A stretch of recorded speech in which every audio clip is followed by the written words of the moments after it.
సంవత్సరాల తరబడి ఎన్ని మందులు వాడినా మీ మోకాల నొప్పులు తగ్గట్లేదా? ప్రాణ పెయిన్ క్లినిక్ లో అత్యాధునిక చికిత్స. దేశంలో 2024 సాధారణ ఎన్నికల ఫలితాలు వెలువడ్డ తర్వాత దేశంలో ఈవీఎంల ట్యాంపరింగ్ పై మరోసారి చర్చ మొదలైంది. ఈ క్రమంలోనే మాజీ సీఎం వైసీపీ అధినేత జగన్మోహన్ రెడ్డి సంచలన ట్వీట్ చేశారు. ఎన్నికల్లో ఈవీఎంల బదులు పేపర్ బ్యాలెట్లు వాడాలని కోరారు. అభివృద్ధి చెందిన ప్రతి ప్రజాస్వామ్య దేశంలోనూ ఈవీఎంలు కాకుండా పేపర్ బ్యాలెట్లే వాడుతున్నారు. భారత్లో కూడా ఇదే విధానం అమలు చేయాలన్నారు.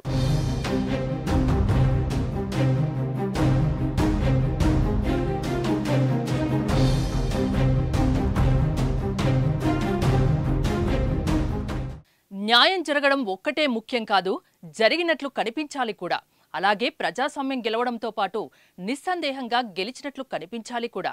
ప్రపంచం మొత్తం మీద ప్రజాస్వామ్యం కొనసాగుతున్న అత్యధిక దేశాల్లో ఎన్నికల ప్రక్రియ కోసం పేపర్ బ్యాలెట్లు వాడుతున్నారు. ఈవీఎంలు కాదు, ప్రజాస్వామ్యం అసలైన స్ఫూర్తిని కొనసాగించేందుకు మనం కూడా ఇదే దిశగా ముందుకు కదలాలి అని జగన్ ట్వీట్ చేశారు.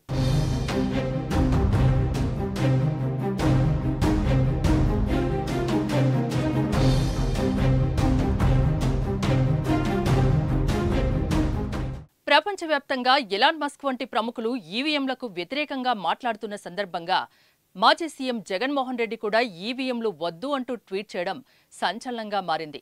ఇటీవల జరిగిన అసెంబ్లీ ఎన్నికల్లో వైసీపీ ఘోర పరాజయం పాలైంది.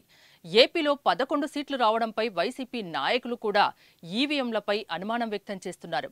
ఇదే సమయంలో జగన్ వ్యాఖ్యలు చర్చనీయాంశమయ్యాయి. ఈవీఎంలు హ్యాకింగ్కు గురవుతున్నాయని విపక్షాలు ఎన్నో ఏళ్లుగా ఆరోపణలు చేస్తున్న సంగతి తెలిసిందే.